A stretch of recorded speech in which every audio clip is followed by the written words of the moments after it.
think about your leadership as an actual ship, and you want to go on an excursion, on a journey. And on this journey, you want to go to a place that is exciting, is attractive, is better than the current state, that inspires people to get on that ship, that's meaningful.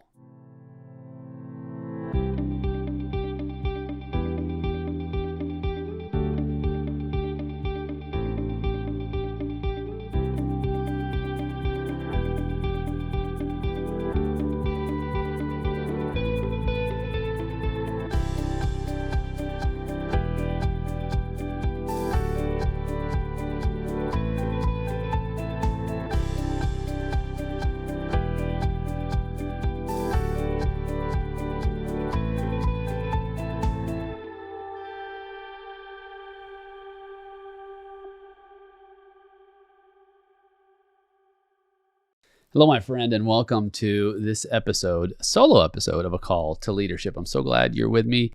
My name is Dr. Nate Salah. I'm a part-time professor. I am a full-time entrepreneur, coach, leader, family man, member of my faith community. And we started this podcast just so we could invest in you, go from one to many, and make a difference. And hopefully we're making a difference in someone's life today as we unpack leadership, what it means, what it can do in a life, and how to follow in perpetuity and serve well as a leader. So here we are.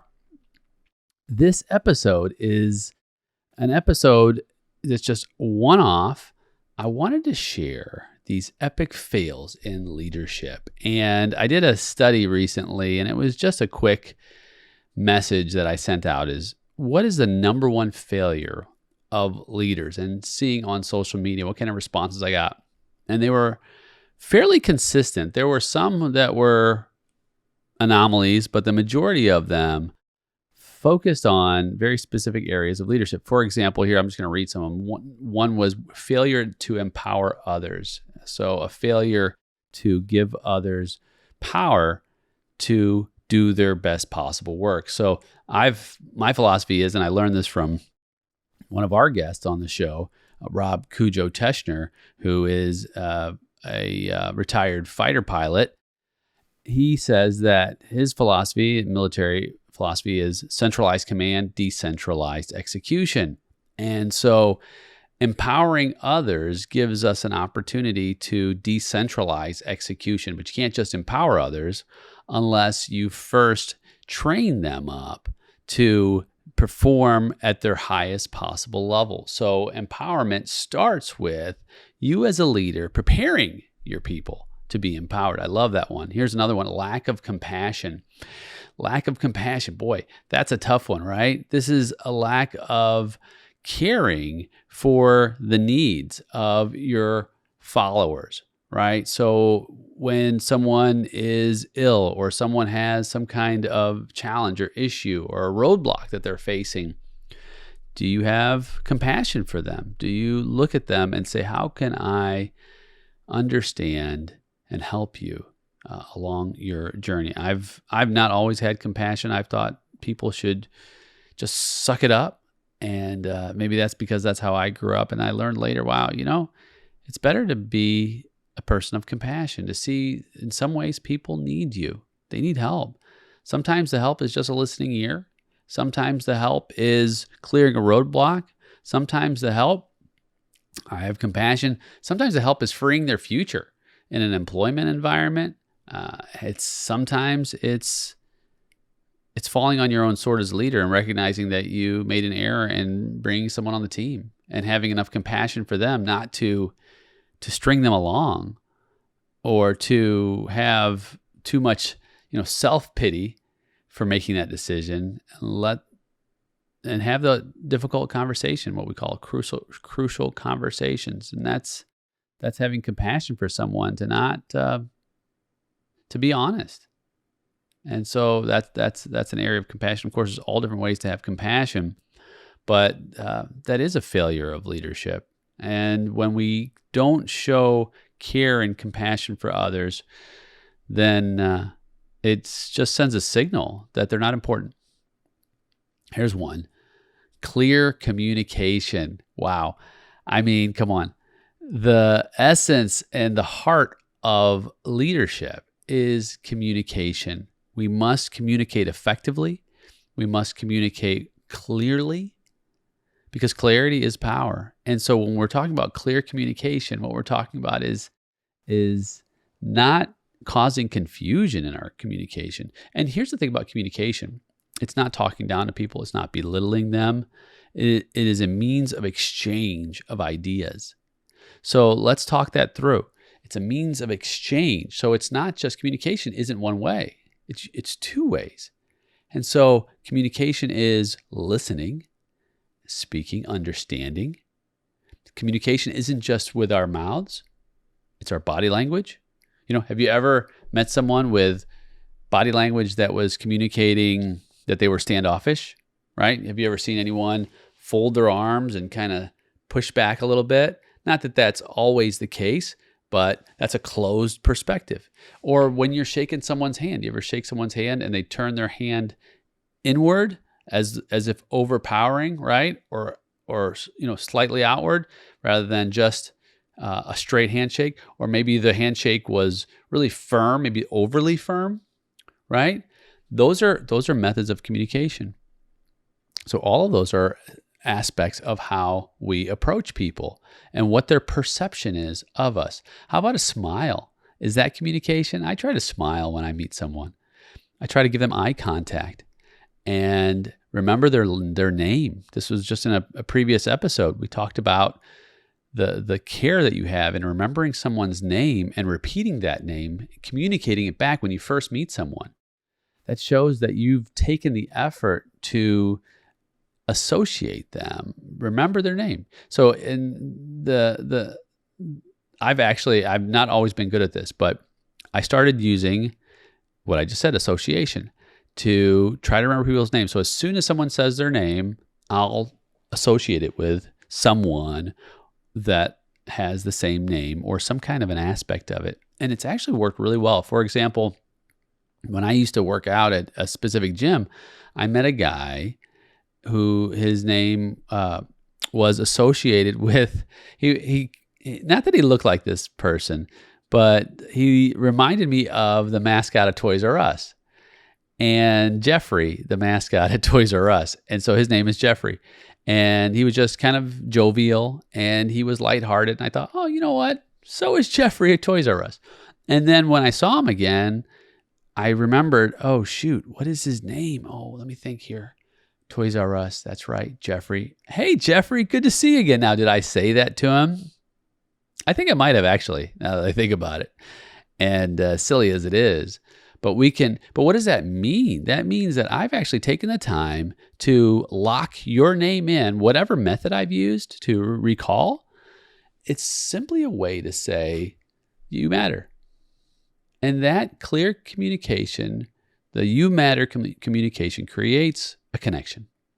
And really that's, as far as leadership and followership goes, connection is one of the most essential aspects of the deep relationships that come out of worthy causes that leaders and followers share in. So that's another one. Here's one. Genuine care and understanding of less capable people than the leader himself. Wow. That's a mouthful. Genuine care and understanding of less capable people than the leader himself. So this goes back in some ways to compassion, right? It's an aspect of it. So you may be a leader and you may have followers who perhaps do not carry the same skill sets as you. Maybe they're not as capable in the areas that you're capable of. And how do you treat them? I think that's what this individual is saying. How do you treat these individuals? Do you treat them with respect? Do you treat them with dignity? Do you treat them with care? Do you understand their situation? Do you groom them and help them to rise to a higher level rather than be condescending, be demeaning, be arrogant, be haughty? We talked about that when we talked about our humility episode a few episodes back in our solo series on servant leadership. How about this one? talking down to employees and not being consistent. Two things, right? Number one, talking down to employees. There's no need to ever do that. Treat everyone with a high level of dignity. And we just kind of mentioned that with this last one. And be consistent in that. Have, consistency and trust go hand in hand. Consistency is one attribute of trust. We're going to have an entire series on trust. Because if you're consistent in your behavior, then people know what to expect. If you're inconsistent, people don't know what to expect. And that creates a level of distrust. So, for example, in my practice, people know consistently that Nate will get the job done. Sometimes it takes longer than others because I may be busy. But if I commit to something, I will be consistently completing the kind of work that I vow to complete, which is one of the people that responded said follow through, which is an aspect of consistency and trustworthiness. Leaders who don't follow through are leaders who have very little trustworthiness. Think about it. Have you ever followed someone? Have you ever had a leader, whether it's in a home or in a business, and they can't get things done? One of the aspects, if you listen to the very first episode on leadership, it was what is leadership? And I define leadership. And I define leadership as leadership is the discovery of, influence toward, and achievement of at least effective leadership of shared purpose. So the discovery of, influence toward, and achievement of shared purpose. So what does this mean? Leaders who achieve are leaders who follow through. You don't want to follow someone who just can't get there. Now, are some destinations, do they take longer than others? Are there roadblocks? Yes. But the leader who follows through, who has the consistency to get it done, is a leader possibly worthy to follow. Here's another one. Developing a culture that inspires. Boy, that's a good one. We're going to do an entire series also on culture, on purpose and meaning and mission, vision, values, developing a culture that inspires. Think about your leadership journey. And I think about when I started in the accounting business, I didn't really have any idea of what culture was. I didn't know what inspiration was. I just wanted to make money. I wanted to get paid. And over time, I began to realize the power of inspiration. And inspiration is built into your idea of vision, of values, of mission. If your vision is inspiring, where do you want to go as a leader? I always try to ask two questions at least. Do I know where I'm going, and do others want to go there with me? And think about this like if you think about your leadership as an actual ship, and you want to go on an excursion, on a journey. And on this journey, you want to go to a place that is exciting, is attractive, is better than the current state, that inspires people to get on that ship, that's meaningful, that's impactful and important, not just to you, but to them even more so. So that when you have challenges that come up and perhaps people don't understand, you don't say, you do this because I said so. No, you do this because you're so inspired by the destination that we're going to together, because it's important to you. In fact, a scholar, Bert Nanis, said that there is no more powerful engine driving an organization toward excellence and long-range success than an attractive, worthwhile, and achievable vision of the future widely shared. Now, I'm not going to quote that because I believe that I might have transposed a couple of those lines from memory. But break that down. Attractive, worthwhile, achievable vision of the future. But what's the important piece? Widely shared. That's powerful, friends. This is where inspiration blossoms. And our leadership Maybe it's an epic fail because we didn't develop that, but we can turn that around. And then what that does is that becomes the rationale. That becomes the reason that motivates people to achieve far greater than we ever thought possible. So that's a good one. That's a good one. How about this one? Not adapting and growing, not being open to change. Yeah, that would be an epic fail of leadership. Not adapting and growing and not being open to change. My friend, you've heard this if you've been if you've been listening to the show. If we don't need change, we don't need leaders, because leadership is change. Think about it, because we're moving into a new place. If we don't need to go anywhere, we don't need leaders. We just stay put. But adapting and growing is giving. So we have to be growing as leaders. And not only that, we have to perpetuate growing and adaptation in an environment that we are in. So how are we cultivating it? Well, first of all, we have to be open to change. And innovation is change. It doesn't have to be disruptive. I've said this before. It can be incremental, but it has to be progress. That's leadership. In fact, burnout is the opposite of progress. People begin to burn out when they believe that there is no progress and there's no possibility for progress. But change and progress go hand in hand, and we have to be open to it, but we also have to be mindful that change is difficult for a lot of people. And so we've got to have the right metrics in place to create change. And we'll talk about that in depth. All right, here's another one. Let me find a really good one to wrap it up. Let's see here. Not embracing their failures. Wow. I tend to look at it like this, and you may have heard me say this. Failure is not final, it's feedback. It's only final when you give up. Failure is all part of the playbook. You're going to fail. I think it might have been Warren Buffett that said, if you've gone through your entire life not having failed, you're just not trying hard enough. So failures to me are requisite. They're necessary because they're confirmation that I've exhausted this path and this method and it didn't work. Now, there's all kinds of failures. There's failures that are okay in a business, and then there's failures that are catastrophic. In fact, it was Elon Musk that said that failure is irrelevant unless it's catastrophic.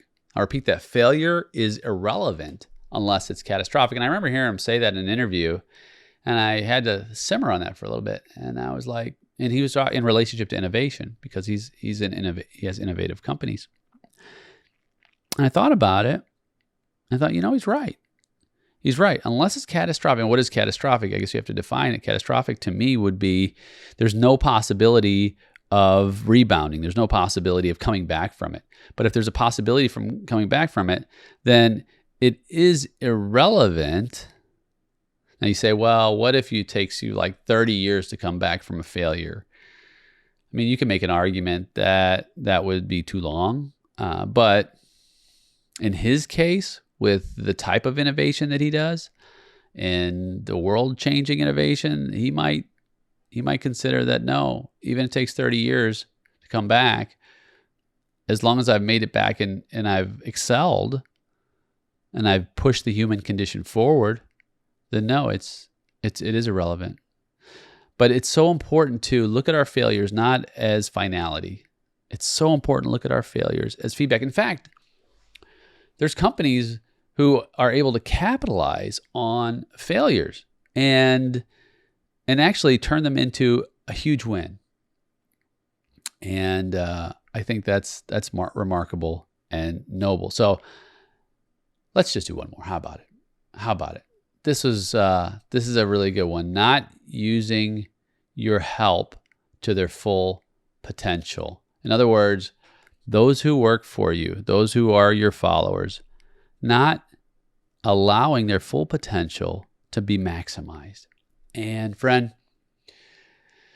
I can't stress enough the opportunities that we have to help elevate people, to their highest possible abilities. And sometimes it's by clearing roadblocks. Sometimes it's by challenging our people. Steve Jobs used to always ask his people, is that your very best? They bring something to him, and he would ask, is that your very best? And if they're being honest, they would say no. And he would ask them to come back with your very best. And they would do amazing things. It's remarkable what people can do that's just beyond what they think they can do. Now, you have to be careful and not misuse their potential or cause them to stumble in ways that impedes their progress. But I think that we have to call people out and give them opportunities to express their full potential. Put them in their genius zone. I have a philosophy where I want all my people to work in their genius zone. So what I do is I do a survey, a predictive index survey, to find out what their drives are, where they're strongest. And I want to put them in that seat and let them flourish and have conversations with them so that they understand where they can go and I understand how to help them get there. And it's amazing the kind of output we get. It's amazing the kind of results we get. It's amazing the kind of fulfillment people have when they're doing their best possible work in an area they absolutely love. And if you're not doing that today, or if you're not in that today, it's not too late. It's still time. There's still possibility. But as leaders, to help people reach their full potential, to me, is a mark of excellence. So there you have it. There's some epic leadership fails and how we can turn that around into successes. I hope you enjoyed this mini episode, a little filler between series. The next series you have to check out. It's going to be amazing. We're going to talk about some categories, some characteristics of leadership that will take your leadership to the next level. I can't wait to join you. I'm Dr. Nate Salah, and this is A Call to Leadership.